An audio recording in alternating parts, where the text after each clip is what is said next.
This episode considers the Virgin Mary's influence on names of places, plus a request for comments for my book.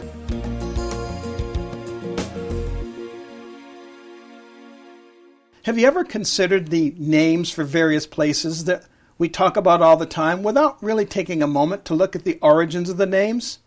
As you know, I'm curious when I come up with something that has an origin that can be associated to the Virgin Mary, and also saints who were inspired or visited by her during their lifetimes. Part of this podcast recalls my trip to the Caribbean. I took note of some of the island names of places I visited. Now, recently, during some research for the new book I'm working on, I began to ponder the origin of the name of the ship that the Pilgrims came to North America on. Yes, that being the Mayflower.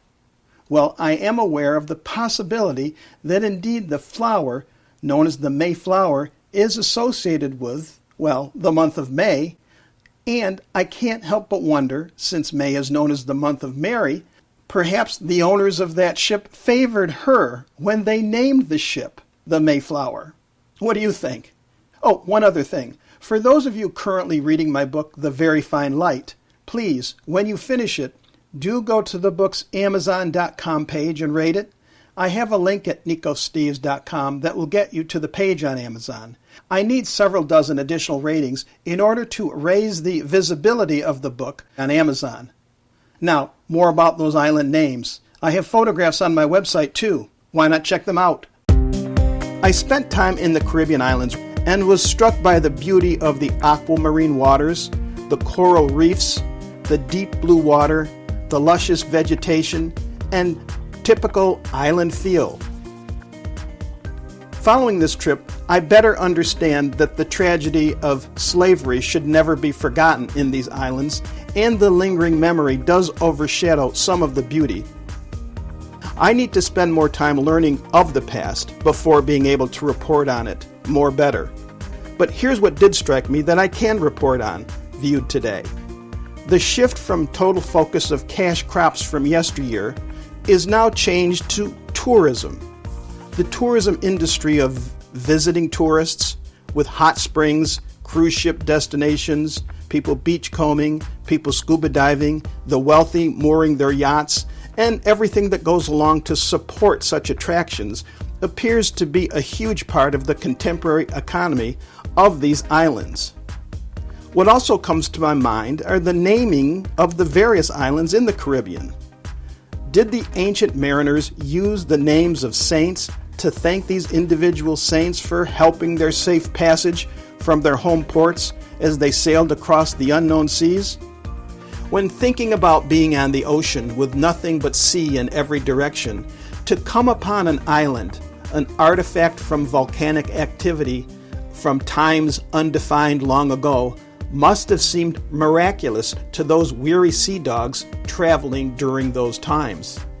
And for me, what I experienced during my trip to the Caribbean, to see these islands up close, to witness their physical characteristics, the actual environs, as in St. Kitts Island and Nevins, near the same area where Columbus anchored, was remarkable.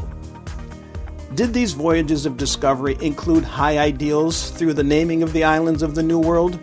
It was during Columbus's second voyage in 1493 that he came upon and anchored and named these two islands that I found especially interesting in regards to the naming he used for St. Kitts and its little sister just off its shore 2 miles, called Nevis.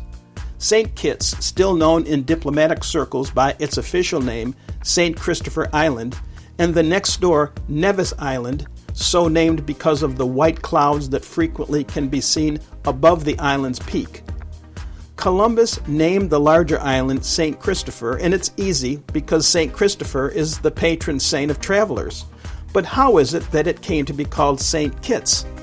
Apparently, for the English, they used the word Kit as a shortened form of the formal Christopher. Now, as for Nevis, Columbus called her originally St. Martin, because when they anchored in the 2-mile narrows between St. Kitts and the much smaller Nevis Island, just basically a one-mountain island, why so named? Because the day they anchored at these two islands was the feast day of St. Martin of Tours, towards being a famous stopping point in Spain for those on pilgrimage on the famous Santiago de Compostela, or the Way of St. James. But the little island did not keep the name St. Martin, and it's said because of mistakes that were made by the early mariners who positioned it on the map differently. And so, as you may know, the island that's known today as St. Martin is elsewhere, although in the same region. And it's all for the better, because the name in Spanish that stuck with Nevis reflects the fact that white clouds seem to cover the volcanic mountaintop, and so these clouds, with their snow-like quality, reminded a mariner of the miraculous 4th century story of Our Lady of the Snows. That 4th century story was when the Virgin Mary appeared to a wealthy couple and asked them to have the chapel built on a hill in Rome. They went in search of the hill in the middle of August, only to find on the top of the hill it was covered with snow, hence Our Lady of the Snow. And so this discoverer, this mariner, thinking about the homeland place, chose to call the island after this miracle, since it was hot, but the beautiful balmy Caribbean weather and those puffy clouds reminded him of Nevis, Our Lady of the Snows. Other islands named for saints that I visited was San Juan, Puerto Rico, the name San Juan Bautista for St. John the Baptist. Also St. Lucia, named for St. Lucy of Syracuse, that is located on the island of Sicily. So I mentioned San Juan. San Juan was originally the name of the island. Originally, the island itself was named for St. John the Baptist, whereas the city capital was called Puerto Rico, or Rich Port. Somehow in history, the names got mixed to where today the city is named for St. John the Baptist, or San Juan, and Puerto Rico, or Rich Port, is the island's name. And so these names and the colorful discoveries, along with the contemporary recognition of the brutality of human against human, speaks to me in regards to the possibility that high ideals became overtaken by the lower aspects of greed and selfish interests with the passing of time. Ideals of human beings, people who missed the mark of the ideals they assumed they would uphold.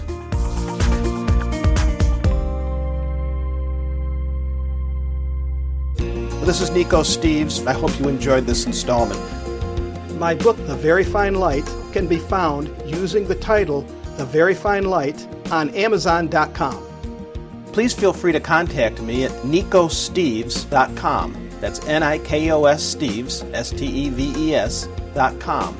If you like this episode, and for more, share them with friends. This is Nico Steves. Thank you. See you next time.